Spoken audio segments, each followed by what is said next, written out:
C'est un public aussi qui est un peu plus varié en termes de profil, d'expérience. Et donc, on a effectivement un taux de réussite qui est très bon. Initiée il y a 10 ans dans une seule filière, la rentrée décalée a rencontré une forte demande.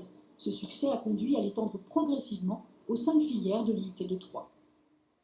Je vous l'ai dit en titre ce soir, le cinéma Le Palace à Épernay projette un incroyable documentaire que vous pourrez d'ailleurs voir également sur France 5 jeudi à 22h15. Son titre, 2 chevaux 4L, la guerre des petites voitures. Un documentaire en partie tourné en Champagne-Ardenne, signé par un Rémois, Thierry Cachecot, qui est en direct avec nous du Palace d'Épernay justement. Bonsoir monsieur, merci d'être avec nous ce soir à 40 minutes de la diffusion de ce documentaire. Première question très simple, pourquoi avoir choisi comme thème ces deux légendes de l'automobile? Eh bien, tout simplement parce qu'elle pouvait englober au-delà autre chose qu'un duel simplement mécanique ou concurrentiel. Parce que à travers ces deux petites voitures, on a un duel industriel incroyable et surtout un duel sociologique qui a accompagné vraiment les Français jusqu'à la fin des années 90. Alors on en reparlera ça dans quelques instants, mais si vous me le permettez, on va juste regarder un extrait de votre documentaire et on se retrouve juste après. D'accord. Lors de la présentation confidentielle, tout comme la 2 chevaux à ses débuts, la 4L reçoit un accueil mitigé.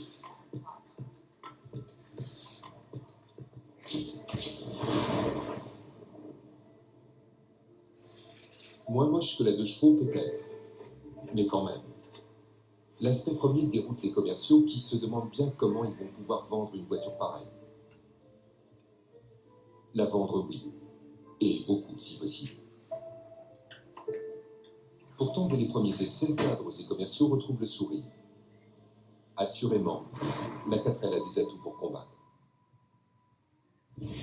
La voiture doit s'appeler Domino, et après réflexion, les commerçants annoncent que non, il faut, pour concurrencer directement les 2 chevaux, il faut des noms bien plus forts, et ils proposent d'appeler la voiture R4.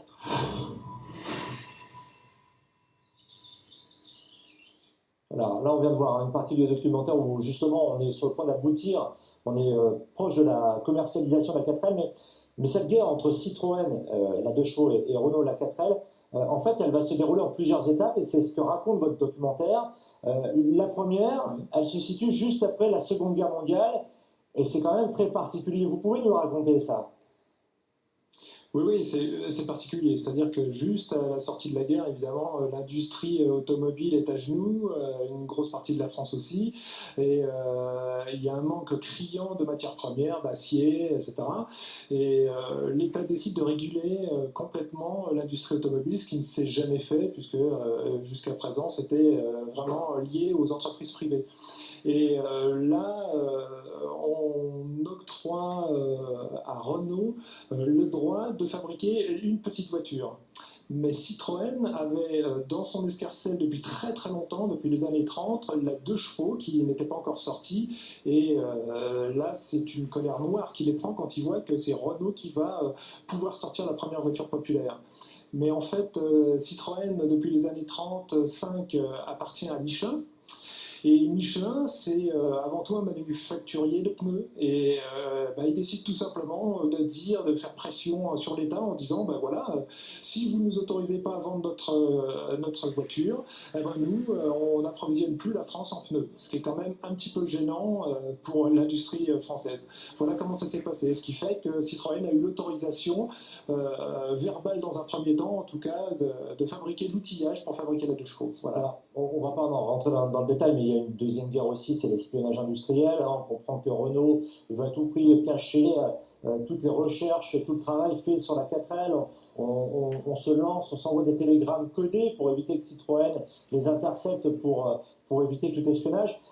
Mais au-delà, ce que montre vraiment votre documentaire aussi, c'est que ces 2 voitures vont participer en fait à la vie des Français après la Seconde Guerre mondiale. Elles vont accompagner l'évolution sociale sur les 50 dernières années du XXe siècle.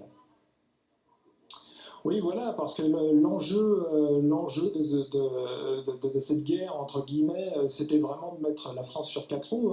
Dans les années 50-60, les automobiles étaient très peu nombreuses, et en tout cas réservées à une partie de la population.